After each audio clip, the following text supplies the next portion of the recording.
اعوذ باللہ من الشیطان اللعین الرجیم، بسم اللہ الرحمن الرحیم،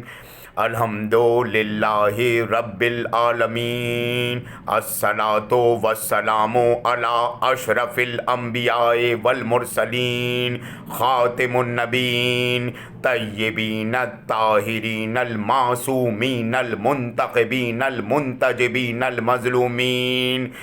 وَإِذَا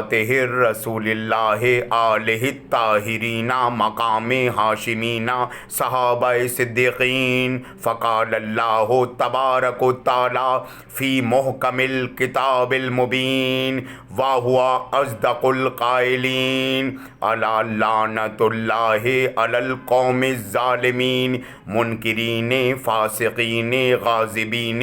اعدائہم اجمعین، من یوم الی یوم الدین، آمین، برحمتک الرحمن الرحیم۔ ان اللہ و ملائکتہ یصلون علی النبی، یا ایھا الذین آمنوا صلوا علیہ وسلموا تسلیما۔ اللہم صل علی محمد وآل محمد، اللہم صل علی محمد وآل محمد، اللہم صل علی محمد وآل محمد۔ آج جس شخصیت کا میں تبصرہ کرنے کے لیے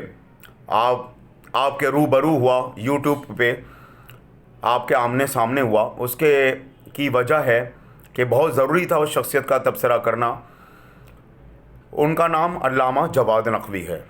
علامہ جواد نقوی کی شخصیت کسی تعارف کی تو محتاج نہیں ہے۔ مجھے اپنے بچپنے کا دور یاد ہے، کیونکہ اب تو میں ماشاءاللہ سے ذاکری اور خطابت کے حوالے سے بھی، ادب کے حوالے سے بھی اور مناظراتی محفل کے حوالے سے بھی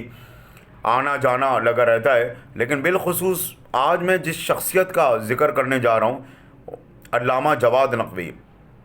ایک ایسی شخصیت کہ جو بظاہر تو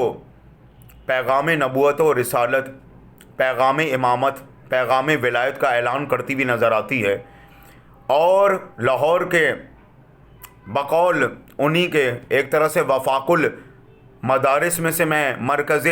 مدرسہ کا نام دے دوں، مرکزیت کا نام دے دوں، اس مدرسے کو مرکزی مدرسے کا نام دے دوں، تو بقول ان کے کہ ہزاروں طلباء ان کے مدرسے میں پڑھتے ہیں۔ اب نہ جانے ان کی کیا تعلیم و تربیت اور ترغیب ہوتی ہوگی، یہ تو میں نہیں جانتا، لیکن میں کچھ گفتگو ان پر کرنا مناسب سمجھتا ہوں۔ تمام مسلمانوں کو بھی آگاہ کرنا چاہتا ہوں، اور بالخصوص شیعہ اور سنی حلقے کو بھی، کہ اکثر لوگ مجھ سے سوال کرتے تھا یہ علامہ جواد نقوی تو آیت اللہوں کو برا بھلا کہہ رہے ہوتے ہیں، کس حوالے سے کہ امام خمینی نے فلانے وقت یہ بات غلط کہی، فلانا فتویٰ یہ غلط، اجتہاد کے مسئلے میں یوں نہیں تھا یوں تھا، فلانے آیت اللہ نے جو فقہی توضیح المسائل کو بیان کیا وہ یہ نہیں تھا وہ یوں تھا، امام خمینی سے فلانے مقام پہ یہ خطا ہوئی، یہ غلطیاں ہوئیں۔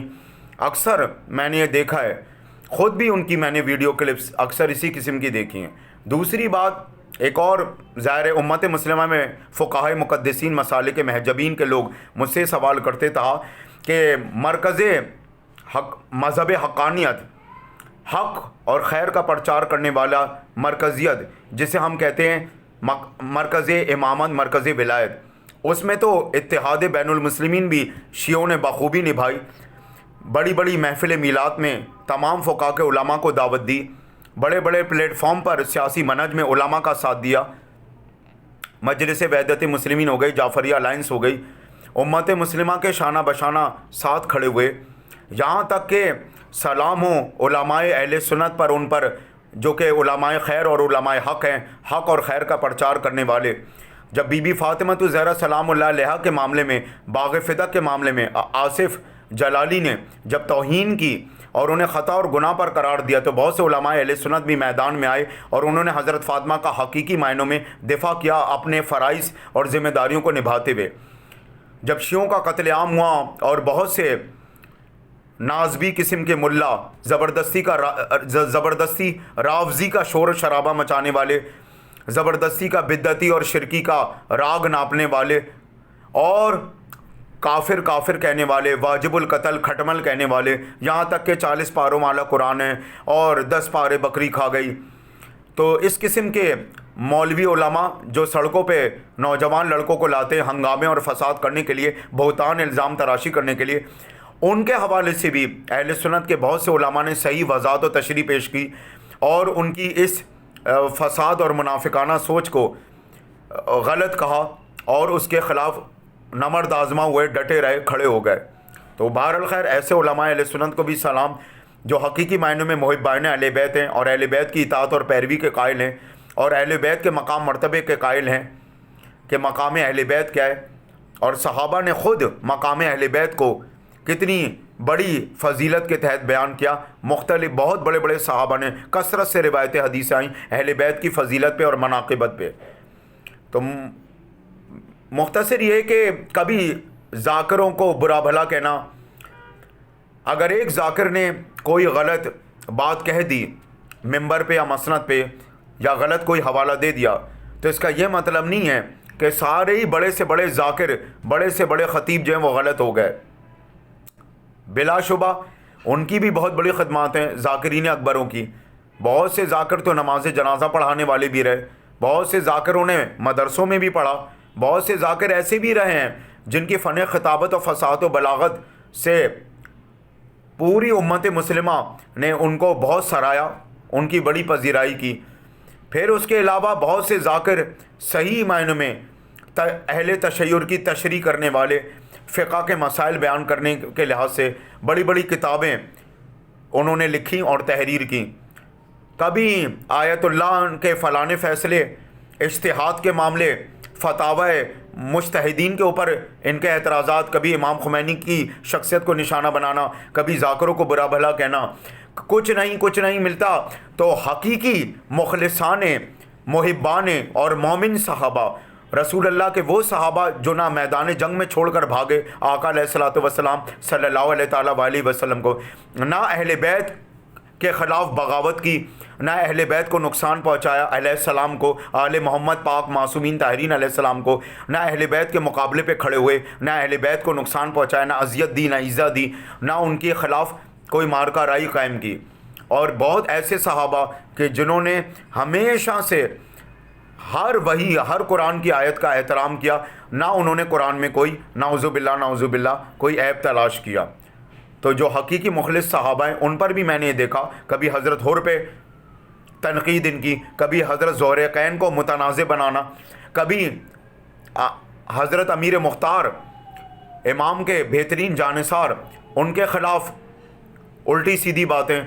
تو میں نے یہ دیکھا کہ ہمارا کیس بڑا کمزور اس لیے ہوا کہ ہمارے یہاں سب سے زیادہ جو بولنے والے رہے وہ علامہ شہریار رضا عبدی یا پھر علامہ یاسر نقوی، جو میں دیکھتا ہوں دو ہی علماء ہیں کہ اللہ ان کو جزائے خیر دے، اللہ ان کو صحت و سلامتی سے رکھے، اللہ اور ان کے خاندان کو اطمینان بخش زندگی نصیب فرمائے، ساتھ سکون کے ساتھ ترقی، ساتھ صحت کے۔ کہ میں نے ہمیشہ یہ دیکھا کہ علامہ یاسر نقوی یا علامہ شہریار رضا عبدی صرف یہ دو ہی ہیں جو ہمارے منہج پہ صحیح دفاع، صحیح نظریہ، صحیح وضاحت، صحیح معاملہ پیش کرتے ہیں۔ اور یہی وجہ ہے کہ مجھے لگتا ہے کہ ہمارا کیس اتنا کمزور رہا کہ لکھنؤ کے بعض علماء نے بھی اپنے ویڈیو کلپ ڈالے اور وضاحتی بیان دیے کہ علامہ جواد نقوی کی حرکتوں کے متعلق۔ تو امامت اور ولایت کا پرچار کرنے والے پر در حقیقت وہابیت کی لپٹی بھی وہ چادر کہ جس کی آڑ میں عقیدہ مذہب حقانیت کے خلاف زہریلا ٹانڈف اور یہ فسادی کھیل کھیلنے والے، سرکوبیاں کرنے والے سرکشی کی علامہ جواد نقوی۔ مجھے یاد ہے 1997 میں نے خود ان کے رضویہ سوسائٹی ناظم آباد میں خطابات سنے، اور اس وقت مجھے یاد ہے رضویہ سوسائٹی ناظم آباد میں جب یہ خطاب کرنے آتے تھے تب تو نہ انہیں آیت اللہ میں کوئی خرابی دکھائی دیتی تھی، نہ ذاکروں میں انہیں بہت بڑی کوئی کمی کجی نظر آتی تھی، اور بالخصوص آیت اللہ و ذاکرین اکبر اور آیت اللہ اور مجتہدین اور مراجع سے بڑھ کر صحابہ کرام، حقیقی محبان ائمہ معصومین طاہرین علیہ السلام صحابہ کرام کے متعلق بھی کبھی انہیں کسی صحابہ میں کوئی غلطی خرابی نہیں بلکہ ان کے مخلص ہونے پہ بڑے شبہات رہتے ہیں۔ کبھی آیت اللہ کے کسی فتاوی پہ انہیں بڑا اعتراض رہتا ہے یا توضیح المسائل کے اوپر، کبھی انہیں بلا وجہ کسی ذاکر نے غلط بات کہی نہ ہو کسی بھی بیان میں، اس کے حدوں کے پیچھے پڑ جاتے ہیں۔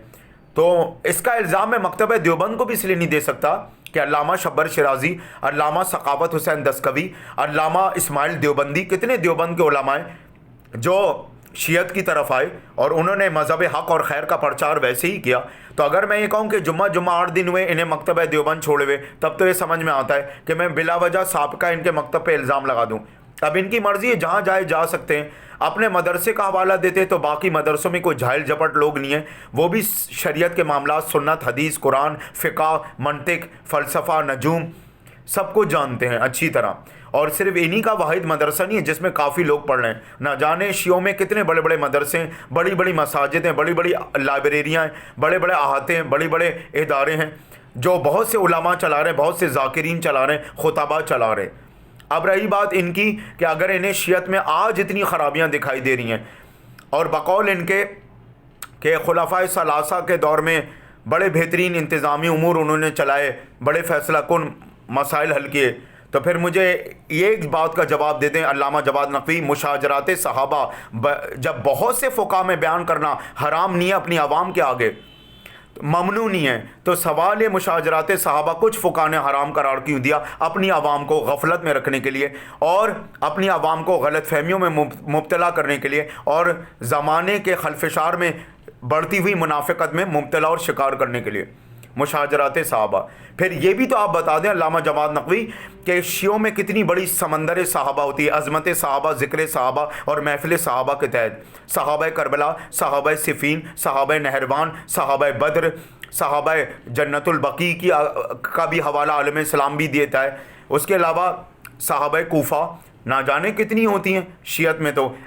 آقا علیہ الصلوۃ والسلام کے حقیقی مخلص صحابہ جو مرتے دم تک مخلص رہے، ان کے اہل بیت کے ساتھ اور خود ان کے ساتھ، اہل بیت علیہ الصلوۃ والسلام کے ساتھ، ائمہ معصومین کے صحابہ. تو آپ سے ہمیں پوچھنا پڑے گا کہ خلافت کیا ہے اور کیا نہیں، اور پھر یہ بھی تشریح کر دیں کہ مذہب حقانیت جسے مرکز امامت و ولایت کہتے ہیں، اس میں خلافت کے کیا معنی مفہوم ہے، اور لفظ خلیفہ کی کیا ڈیفینیشن ہے، اور امام کیا ہوتا ہے، غلطی اور خطا کرنے والا ہوتا ہے یا معصوم اور طاہر ہوتا ہے. آیت تطہیر، آیت مودتہ، مباہلہ، دعوت ذوالعشیرہ، خود پروردگار عالم کا آل محمد پہ درود و سلام بھیجنا، خود قسم کھانا کہ ہم نے تمہارے اہل بیت کو اے حبیب ہر قسم کی نجاست سے پاک رکھا، نہ فسق، نہ منافقت، نہ غلطی، نہ گناہ کا شیبہ، کچھ بھی نہیں. تو پھر آپ بتا دیجئے کہ وہ محفوظ عن الخطا ہیں یا معصوم عن الخطا ہیں، ائمہ معصومین. اور رہی بات صحابہ کی، ہم سے بہتر صحابہ کو کون جانتا ہے؟ ہم نے صحابہ کی آڑ میں کسی کی قتل و غارت گری نہیں کی، کسی کو رافضی نہیں کہا. ہم نے صحابہ کی آڑ میں مشاجرات صحابہ، صحابہ کے درمیان جنگیں، صحابہ کے درمیان اختلافات، صحابہ کے درمیان تبرہ ہم نے نہیں چھپائی. وہ جن حلقوں نے چھپائی وہ جانے. ہماری محفلوں میں عظمت صحابہ بھی بیان ہوئی اور خلافہ کے دور کے معاملات بھی بیان ہوئے ہر حوالے سے.